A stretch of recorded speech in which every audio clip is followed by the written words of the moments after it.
Welcome back, people. Welcome back to the show, UFO 1972 Hunter Show.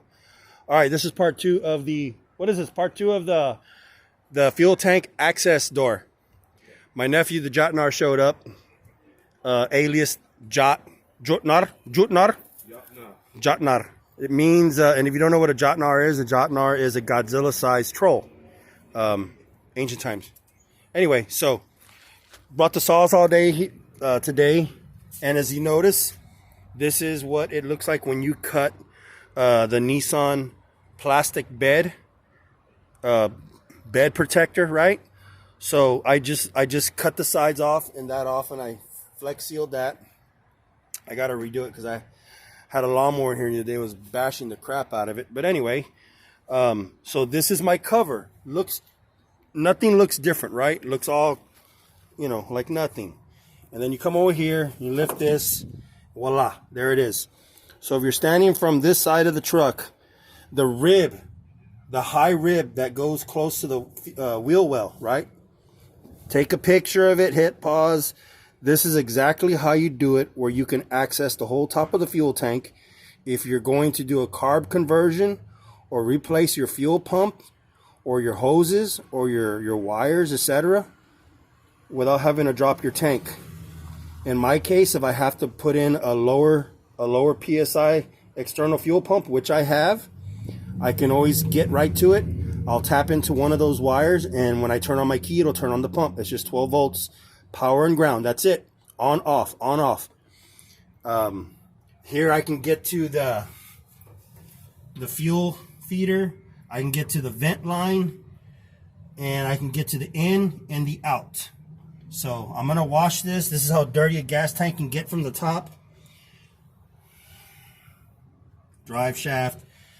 So, going to get some door jam.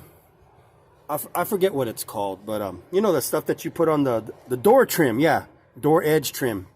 That way you don't bash up or chip the paint off your doors when you hit other cars because they park too close to you, aka you park too close to them.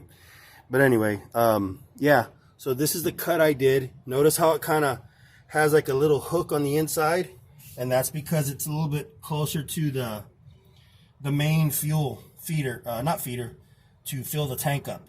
So I can get to all my clamps, no problem. But I'm going to wash this before I go home. It's going to be nice and clean, and that's it. There it is. So you can imagine this is probably 5 or 6 inches. I'm going to say 6 inches from the wall. And you can count the ribs. And when I say ribs, I mean the humps. 1, 2, 3, 4. So it's 1, 2, 3, 4, 5 ribs, and the 3 ribs inside the first and the 5th rib is exactly where your fuel pump, your fuel pump is, your hoses, etc. So that is a fuel pump access door. And now I can get a screw or 2 screws, self-threading, and I'll probably put one here and there and forget about it, And I can still throw a lawnmower back here. I can throw a box back here, a few people back here. Don't have to worry about nobody falling through or anything like that. So that is part 2 of the access door.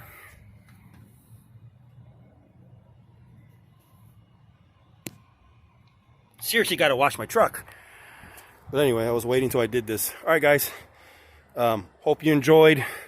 It was basically just a location in case you do this. Now, if you're a mini trucker and you're going to do a step notch and do your frame and all that, basically you're pretty much going to cut out the whole bed. This is not my Toyota. This is not a full-blown body dropped, channeled out, the bed and the cab and giant monster notch in the back. I found some springs, some coils on eBay, some 8-inch long coil springs. They are 2.5 inches round in diameter. What I'm going to do is, the whole idea is to put the coil where the shock is, so that way the shock will still be in the same location, but then I'll have a coil, and they're 600-pound coils. The stock motor on here without the transmission, with everything attached to it, alternator, starter, and all that bullshit, the wires, the intake, and all that, is 426 pounds, right? And some change. The transmission alone without the shifter stick is 98 pounds. With the shifter stick, 100. So if you do that, it's roughly 530 pounds. So 600 pound springs on each side. I've watched some other videos before on other guys that have done like independent, where they changed the suspension, where they weren't doing airbags, but they were doing coilover type suspensions.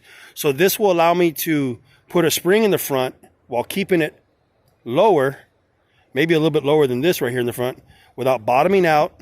So it'll be like a performance lowered spring, and I still retain my stock shocks, and I can put some Beltec shocks. I have Beltecs in the back, but not in the front. I can just put a regular shock in the front and keep the money down. So if you're doing it on your own and you still want performance, or if you want some more performance, I can go with a Beltec shock or a heavy, more like a heavy duty aftermarket shock. You know, it's not necessarily Beltec. It has nitrogen instead of, you know, that's gas charged, and it's less forgiving on the bumps, especially the ripples and stuff. That way you can retain some performance in left, right, and quick transitions on the twisties. Kitty, get over it, and get rid of those torsion bars so I can put in my headers. That way I have complete access.